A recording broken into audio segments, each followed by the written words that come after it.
आज हम लोग फिर इंग्लिश को आगे करने वाले हैं, ठीक है ना। कल मैंने आप लोगों को बताया था कि वहाँ पर हम लोग वर्ब पढ़ रहे हैं और वर्ब में कल का क्लास जो हुआ था मॉडल्स का हमने पूरा कर लिया था। उसमें कुछ एक दो रह गया था जो आज हम लोग उसको करेंगे। उसमें मात्र नीड और डेयर का प्रयोग मैंने बताना बोला था कि नीड और डेयर का जो यूज है वो हम लोग नेक्स्ट क्लास में करेंगे। तो आज मैं उस नीड और डेयर को यहीं से शुरू करूँगा, ठीक है। इससे पहले जितना भी मॉडल्स हमने करा था वो काफ़ी महत्वपूर्ण था और उसी के आगे ये जो आज का दो मॉडल्स रह गया है उनको हम करके और फिर आगे हम मेन वर्ब आज के क्लास में करेंगे। और मेन वर्ब में बहुत सारे इंपॉर्टेंट कुछ वर्ड्स हैं उसको हम यहाँ पर करेंगे। चलिए शुरू करते हैं आज का क्लास। तो सबसे पहले यहाँ देखेंगे कि नीड और डेयर, ठीक है ना। दोनों को अगर इनका शाब्दिक अर्थ को देखें अगर, तो नीड का मतलब होता है जरूरत, ठीक है ना, जरूरत या जरूरत होना। और वही अगर डेयर की बात करें तो डेयर का मतलब होता है हिम्मत करना या दुस्साहस करना, ठीक है ना। इसका शाब्दिक अर्थ होता है नीड और डेयर की बात अगर करें तो। अब आता है इनका यूज। तो नीड एंड डेयर इन दोनों का यूज जो होता है वो मेन वर्ब एवं हेल्पिंग वर्ब, ठीक है ना। मेन वर्ब और हेल्पिंग वर्ब दोनों की तरह यूज होता है, ठीक है ना। अब इनका यूज इन दोनों में अंतर कैसे हम करेंगे, कब हम समझेंगे कि ये मेन वर्ब की तरफ होगा। अगर मेन वर्ब की तरह यूज हो रहा है तो उसमें क्या तरीके हैं उसको यूज करने का, और अगर वो हेल्पिंग वर्ब की तरह यूज हो रहा है तो उसमें फिर कौन सा तरीका अपनाते हैं। तो यहाँ पर अगर हम बात करें हेल्पिंग वर्ब की तरह, ठीक है ना, अगर हेल्पिंग वर्ब की तरह यूज करते हैं तो नीड या डेयर, ठीक है ना, नीड एंड डेयर अगर ये हेल्पिंग वर्ब की तरह यूज होते हैं, ठीक है ना, अगर ये हेल्पिंग वर्ब की तरह यूज होते हैं तो इसमें दो चीजें होता है, इसमें दो होता है। एक होता है अफर्मेटिव सेंटेंस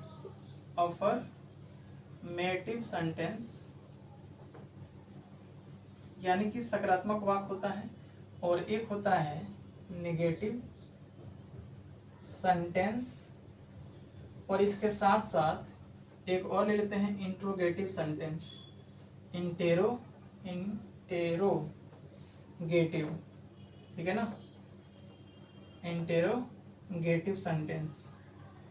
तो इन दो सेंटेंस को अगर ध्यान से देखें, यानी कि अगर इसका यूज नीड और डेयर का यूज अगर हम हेल्पिंग वर्ब की तरह यूज करना चाह रहे हैं तो उसमें दो तरीके से होता है। एक सेंटेंस होता है अफर्मेटिव सेंटेंस और दूसरा होता है क्या, इंट्रोगेटिव सेंटेंस या नेगेटिव सेंटेंस। ये दो तरीके के सेंटेंस यहाँ पर हम बात कर रहे हैं, एक नेगेटिव सेंटेंस और दूसरा इंट्रोगेटिव सेंटेंस, और दूसरी तरफ अफर्मेटिव सेंटेंस की बात कर रहे हैं। अगर अफर्मेटिव की बात करें तो अगर सेंटेंस अफर्मेटिव में यूज हो रहा है, नीड और डेयर का यूज अगर अफर्मेटिव सेंटेंस में हो रहा है तो इसके बाद हम क्या करेंगे, यानी कि टू के बाद क्या किया, नीड और डेयर के बाद क्या किया जाएगा, 2+V1 का प्रयोग किया जाएगा, 2+V1 का प्रयोग किया जाएगा। अगर नीड एंड डेयर का प्रयोग अफर्मेटिव सेंटेंस में किया जा रहा है तो उसके बाद नीड यानी डेयर के बाद 2+V1 का प्रयोग किया जाएगा।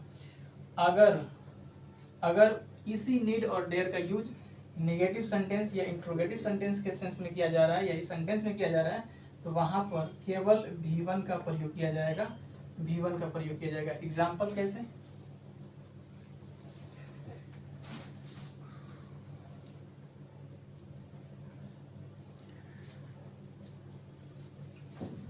चलिए ऊपर लिख देते हैं, नीचे नहीं दिख रहा है, हम ऊपर में इसका एग्जाम्पल ले लेते हैं। यहाँ पर पहला आई नीड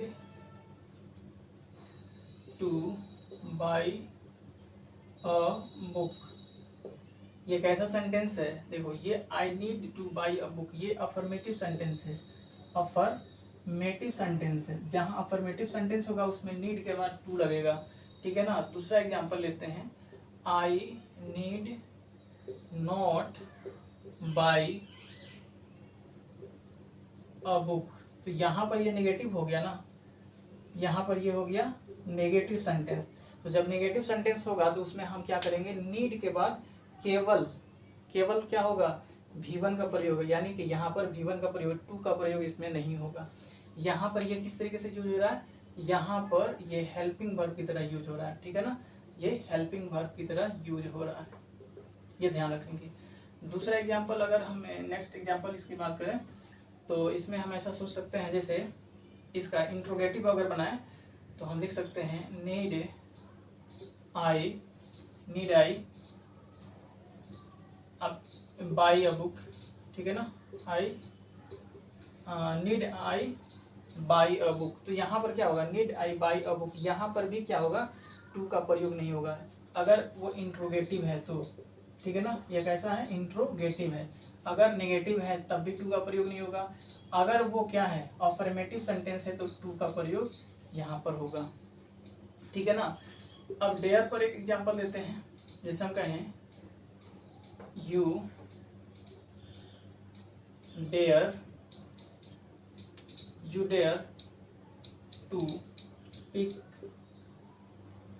ठीक है ना, सच लाइक दिस कह सकते हैं, like this you dare to speak. यहाँ पर अब क्या करें, अफर्मेटिव सेंटेंस हो रहा है तो अफर्मेटिव सेंटेंस के बाद टू का प्रयोग यहाँ पर होगा, डेयर का प्रयोग यहाँ पर, इसके बाद टू का प्रयोग करेंगे, ये अफर्मेटिव सेंटेंस हो गया, अफर्मेटिव सेंटेंस हो गया। नेक्स्ट पांचवा एग्जांपल लेते हैं, यू डेयर नॉट,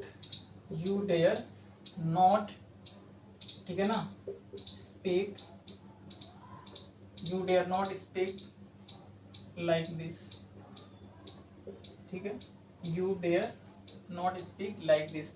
तो जब इंट्रोगेटिव हो या निगेटिव हो तो उसमें हम वनली क्या चीज़ का प्रयोग करेंगे, यहाँ पर ये V1 का प्रयोग किया जाएगा, V1 का प्रयोग किया जाएगा, ये हो गया नेगेटिव सेंटेंस, नेगेटिव फॉर्मेट। तो इस तरीके से अफर्मेटिव और नेगेटिव और इंट्रोगेटिव सेंटेंस में यूज करेंगे कब, जब वो हेल्पिंग वर्ब की तरह यूज होगा, हेल्पिंग वर्ब की तरह यूज हो रहा है तब हम उसके बाद में क्या करेंगे, इस तरीके से देखेंगे।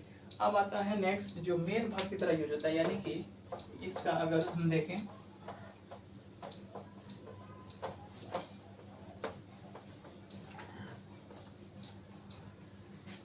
मेन वर्ब की तरह यूज कैसे होगा, मेन वर्ब की तरह अगर यूज करते हैं तो नीड और डेयर, ये दो सेंटेंस हम देखें, यानी कि इस तरीके से इसको लिख लेते हैं, यहाँ ऊपर नीचे जाएगा, नीड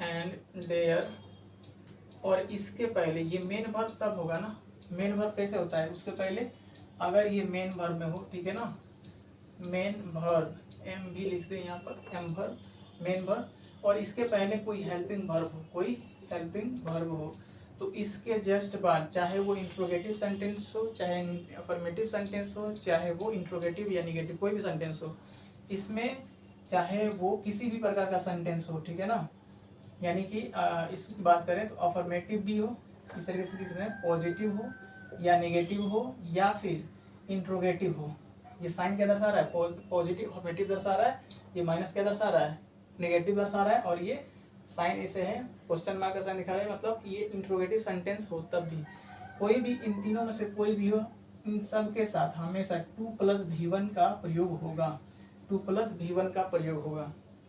तो यहाँ ध्यान रखेंगे, अगर मेन वर्ब की तरह यूज हो रहा है, ठीक है ना, नीड और डेयर, तो उसके पहले क्या हो, कोई हेल्पिंग वर्ब हो, इस नीड और डेयर के पहले कोई हेल्पिंग वर्ब हो, तो ये चाहे वो कोई भी सेंटेंस हो, चाहे वो अफर्मेटिव सेंटेंस हो, चाहे नेगेटिव सेंटेंस हो, चाहे इंट्रोगेटिव सेंटेंस हो, उन सब के बाद हमेशा क्या होगा, 2+V1 का प्रयोग होगा।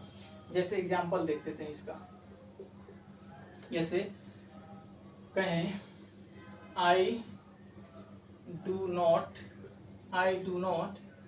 Need two by a book, ठीक है ना। तो यहाँ हम देख रहे हैं ये नीड हो गया, और इसके जस्ट पहले यहाँ पर क्या है, ये टू क्या है, ये टू हमारा हेल्पिंग वर्ब है, ये एच भी है, तो एच भी हो और उसके बाद नीड हो तो वर्ब के पहले टू का प्रयोग किया जाता है, ठीक है ना।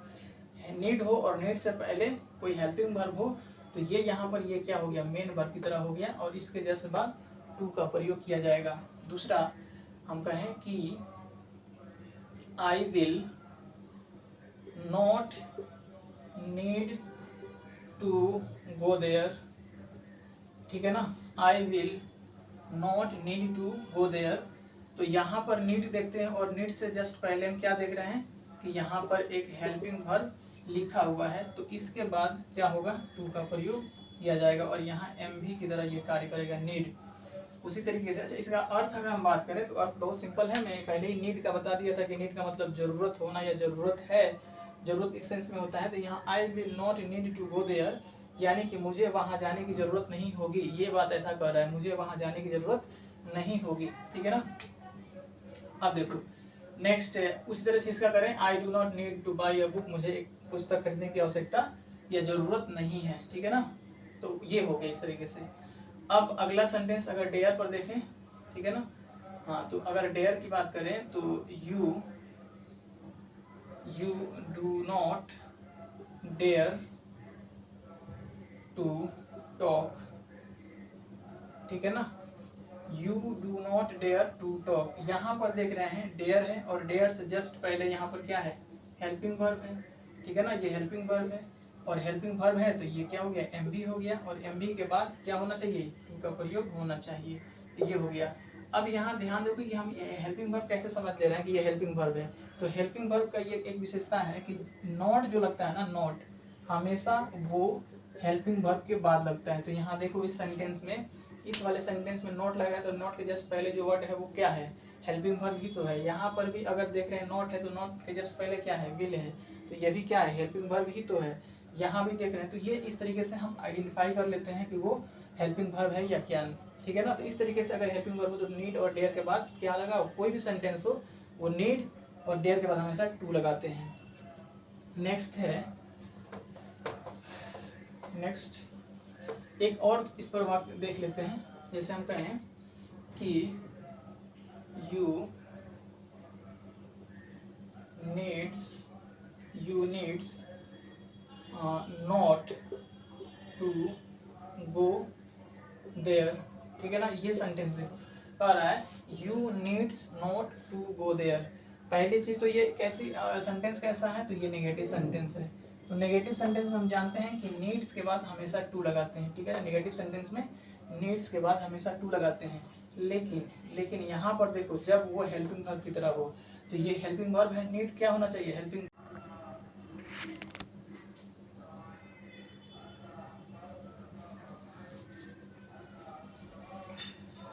तो यहाँ पर देख रहे हैं you needs not to go there, यहाँ पर ठीक है ना। तो यहाँ पर ये चीज करना है कि जब भी ये नीड्स हेल्पिंग वर्ब की तरह हो तो वहां पर वर्ब हमेशा क्या होता है, टू प्लस V1 लगता है, टू प्लस V1 लगता है। लेकिन हेल्पिंग वर्ब में कभी भी एस और ES का प्रयोग नहीं होता है। तो यहाँ पर ये चीज होगा, ये एस नहीं होगा, ये एस के अलावा अगर इसको छोड़ करके सही लिखने की कोशिश करें तो ये हो जाएगा you need not to go there. ध्यान रखेंगे जब नीड का प्रयोग हेल्पिंग वर्ब की तरह हो, जब नीड या डेयर का प्रयोग हेल्पिंग वर्ब की तरह हो तो उसमें एस या ES का प्रयोग नहीं किया जाता है,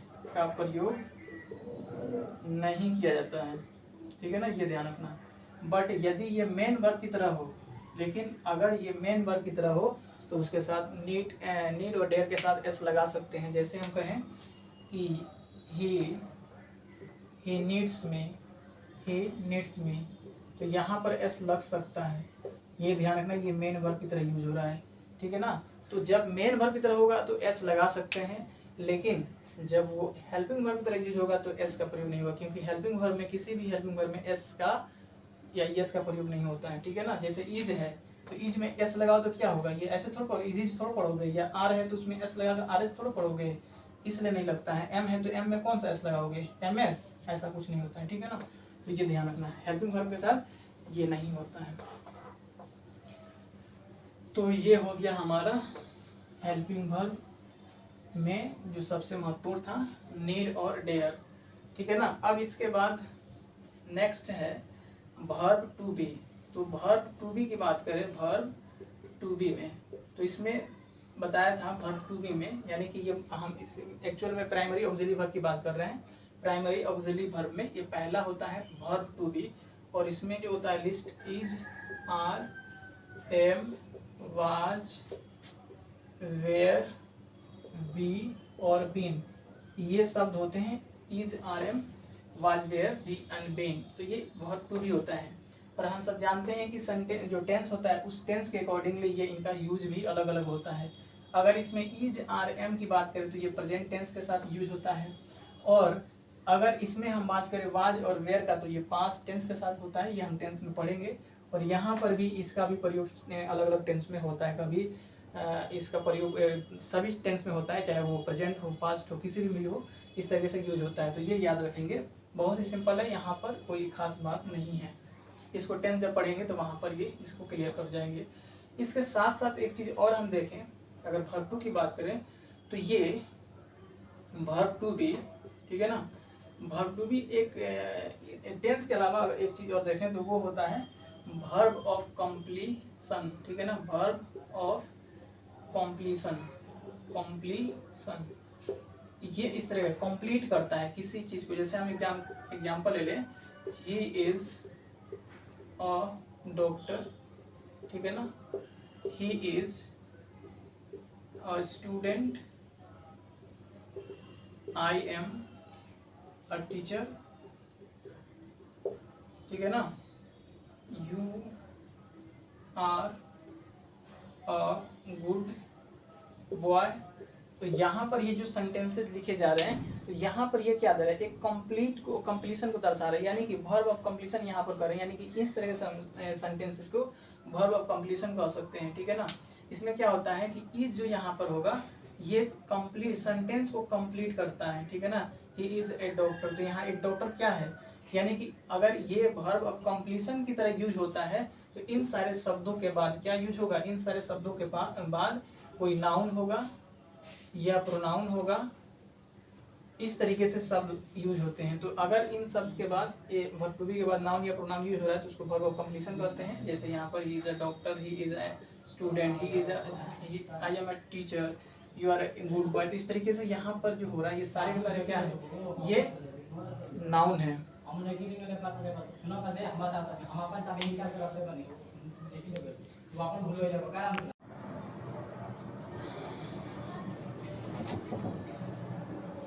बीच बीच में डिस्टर्बेंस हो जा रहा है, ठीक है। चलो फिर से हम यहाँ शुरू कर लेते हैं। तो ये मैंने बता दिया कि वर्ब ऑफ कंप्लीशन क्या होता है।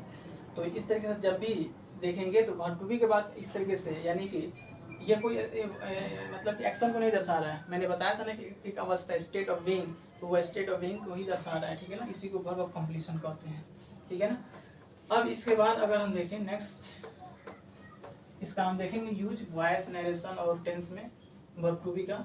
दूसरा जो आता है इसमें वो है वर्ब टू हैव, यानी हैव फॉर्म, इसको वर्ब टू हैव कहते हैं। इसमें क्या होता है, तो हैव, हैज और हैड, ये दोनों प्रेजेंट फॉर्म होता है और ये पास्ट फॉर्म होता है, ठीक है ना। ये प्रेजेंट फॉर्म और ये पास्ट फॉर्म होता है, ठीक है ना।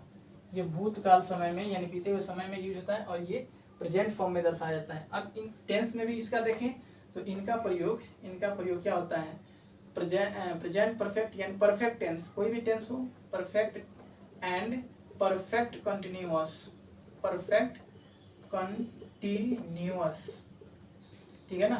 प्रेजेंट परफेक्ट में भी होता है, प्रेजेंट पास्ट परफेक्ट में भी होगा, और पास्ट परफेक्ट या प्रेजेंट परफेक्ट कंटिन्यूअस में इनका हैव, हैज, हैड का यूज होता है। ये टेंस में हम बात करेंगे। इसके अलावा अगर बात करें हैव और हैज, हैड का, तो ये, ठीक है ना, ये तीनों पोजीशन को भी दर्शाते हैं। पोजीशन यानी कि अपनी इस तरीके से कहते हैं, जिसे संपत्ति होता है ना कि किसी चीज पर अपना हक है, ठीक है ना, पोजेशन, यस पोजेशन भी कह सकते, वही संपत्ति लिख लेते हैं यहाँ पर, के लिए यूज किया जाता है। अब जैसे होगा इसमें एग्जाम्पल, ठीक है ना, हम कहें कि आई हैव अ बुक, ठीक है ना, आई have a book, you have a bicycle, ठीक है ना,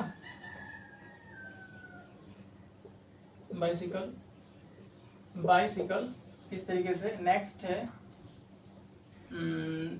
ही हैज 10 कार्स, ये क्या है, एक पोजीशन को दर्शा रहा है, हैव, हैज, हैड, ये क्या दर्शा रहा है, एक पोजीशन को दर्शा रहा है कि मतलब कि हमारे पास कुछ ऐसा है, संपत्ति को दर्शा रहा है, पोजीशन को दर्शा रहा है कि हमारे पास कुछ है, कुछ रखने के सेंस में इसको यूज किया जाता है, यानी हैव और हैज इस सेंस में यूज होता है, ठीक है ना।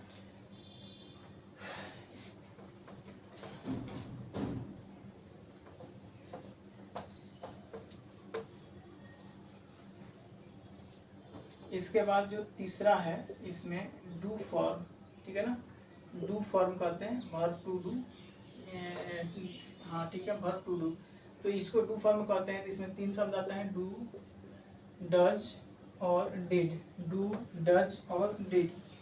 डू, डज और डिड की बात करें तो इसमें ये दोनों, अगेन ये दोनों क्या होता है, प्रेजेंट फॉर्म होता है, प्रेजेंट फॉर्म को दर्शा रहा है, और जो डिड होता है वो पास्ट फॉर्म होता है, ठीक है ना, पास्ट टेंस में यूज होता है, ठीक है ना।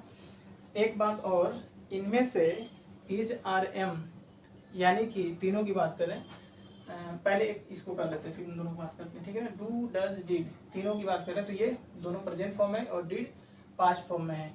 इनका भी टेंस ये भी क्या होते हैं, हेल्पिंग वर्ब की तरह यूज होते हैं और मेन वर्ब की तरह यूज होते हैं, ठीक है ना। ये सब क्या होते हैं, दोनों कभी हेल्पिंग वर्ब तो कभी मेन वर्ब यूज होते हैं। जैसे एग्जाम्पल हम देखें तो कहे हैं ही डज हिज वर्क, तो यहाँ पर क्या हो रहा है, वो अपना काम करता है, तो यहाँ पर यह क्या हो गया, मेन वर्ब। उसी तरीके से he does not go to school, तो यहाँ पर डज किस रूप में है, यहाँ हेल्पिंग वर्ब के रूप में हो गया, क्योंकि यहाँ पर मेन वर्ब ऑलरेडी है।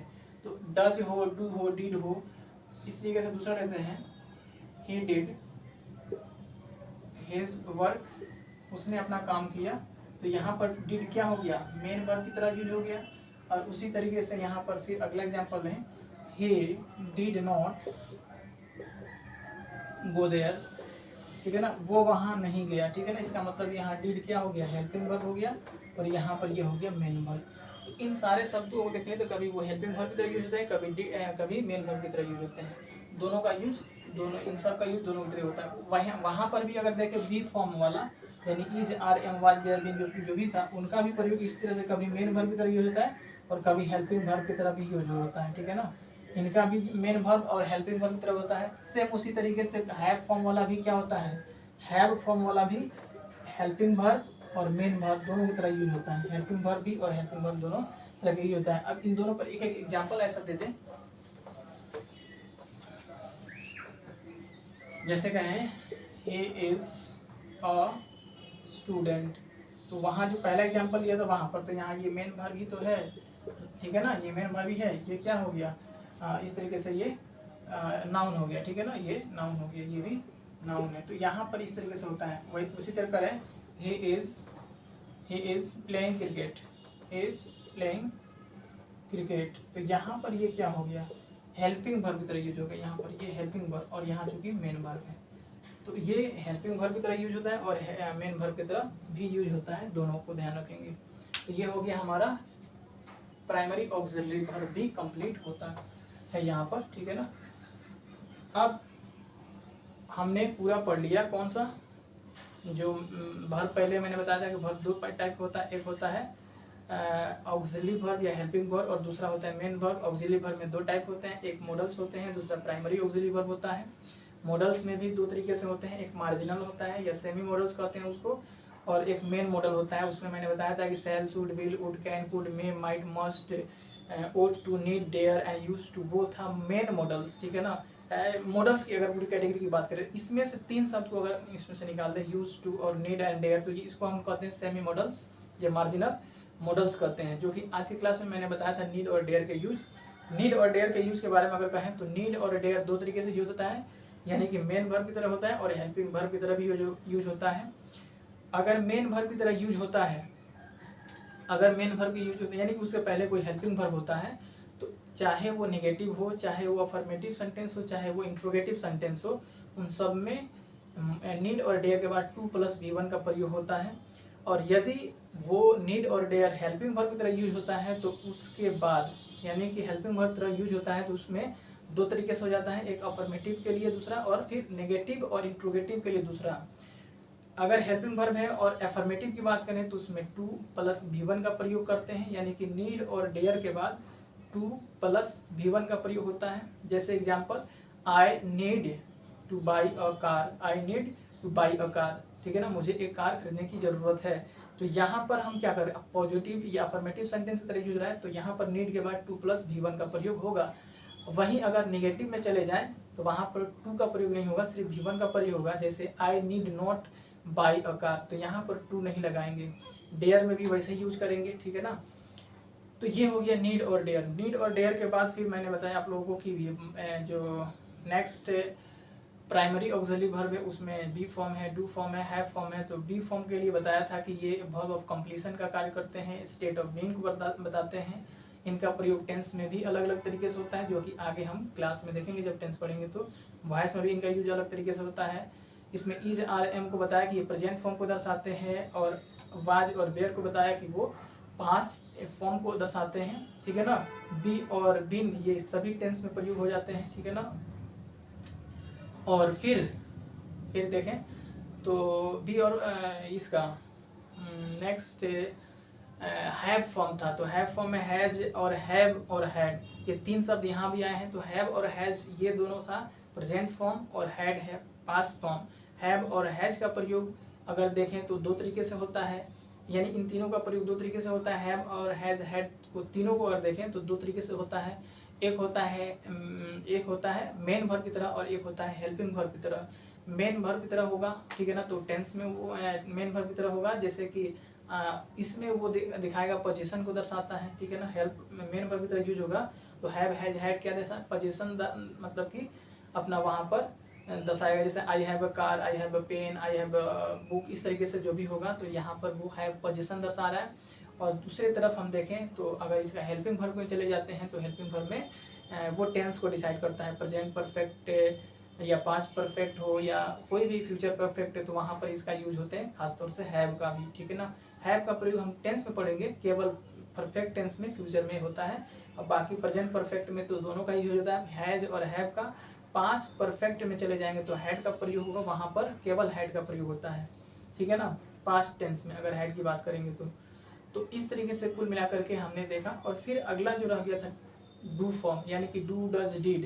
तो डू फॉर्म में भी हमने 2 रूप में अगर उसको कैटेगराइज करें तो एक तरफ डू डज होगा, एक तरफ डिड होगा। तो इनका भी 2 तरीके से यूज होता है, हेल्पिंग वर्ब और मेन वर्ब। डू और डज ये होते हैं प्रेजेंट फॉर्म, डिड होता है पास्ट फॉर्म। जब हम इसका हेल्पिंग वर्ब की तरह यूज करेंगे तो वो टेंस को डिसाइड कर रहा होगा, और जब इसका मेन वर्ब की तरह यूज करें तब भी टेंस को डिसाइड कर रहा होगा। लेकिन वहाँ पर एग्जाम्पल को हमने देखा कि जैसे हम ये कहे कि ही डज हिज वर्क, उसने वो अपना काम करता है, ठीक है ना। ही डिड हिज वर्क, उसने अपना काम किया। तो यहाँ पर डिड या डज जो आया वो किस रूप में आया, मेन वर्ब की तरह यूज हो रहा है। जबकि दूसरा एग्जाम्पल देखें, he does not go to school, तो वहाँ पर does not go to school, तो यहाँ पर डज एक हेल्पिंग वर्ब की तरह यूज हो रहा है, ठीक है ना। उसी तरीके से ही did not do his work, तो वो अपना काम नहीं किया, तो यहाँ पर डिड भी क्या हो जाएगा, इस तरीके से हेल्पिंग वर्ब की तरह यूज होता है। ये इस तरह के सारे सेंटेंसेस को एक बार बढ़िया से पढ़ लेना है, इनका यूज देख लेना है, क्योंकि अगर यूज नहीं समझ में आता है तो ये बाकी की चीज़ें जो होंगी आगे क्लास वो समझ में बिल्कुल भी नहीं आएगा। अगला जो रह गया है हमारा वो है मेन वर्ब। और मेन वर्ब में जो सबसे ज़रूरी चीज़ है कि कुछ यू वर्ड्स होते हैं, V2, V1, V3, V4, V5, ये है ऑफकोर्स, ये तो हम करेंगे, लेकिन इसमें कुछ याद भी करना होता है, V2, V3 याद करना होता है, तो वो आगे हम करेंगे, ठीक है ना। कल के क्लास में मेन वर्ब और उसमें भी बहुत सारे जो इम्पोर्टेंट टॉपिक्स हैं, जैसे ट्रांजिटिव वर्ब, इंट्रांजिटिव वर्ब, ठीक है ना, बहुत सारे हैं, जेरंड है, इसमें यूज करते हैं, कभी नाउन की तरह यूज कर लेते हैं किसी वर्ब को, ठीक है ना, वो सारा चीज़ यहाँ पर हम करेंगे। और इसके बाद कल के क्लास में वर्ब समाप्त हो जाएगा और फिर उसके बाद हम नेक्स्ट कोई टॉपिक उठा लेंगे, यानी संभवतः हो सकेगा तो टेंस ही ले लेंगे, क्योंकि वर्ब पढ़ने का सबसे अगर देखें तो बेहतर होगा कि टेंस ही पढ़ ले, तो वहाँ पर टेंस भी समझ में आ जाएगा, क्योंकि अभी रिसेंटली वर्ब समझे हुए हैं, तो टेंस को और नरेशन वॉइस को बनाने में कोई दिक्कत नहीं होगी। तो ये मेजर जो टॉपिक्स हैं इनको हम करके फिर फाइनली हम चले आएंगे, फिर पार्ट्स ऑफ स्पीच को देखेंगे, वहाँ noun, pronoun, adjective, verb, adverb, इस तरह की सारी चीज़ों को वहाँ करेंगे। और फाइनली हमारा उसके बाद जो सम सेलेक्टेड टॉपिक्स हैं उनको हम कर करके फाइनली हमारा ये पोर्शन भी समाप्त हो जाएगा, ठीक है ना। तो आज के लिए इतना ही, धन्यवाद।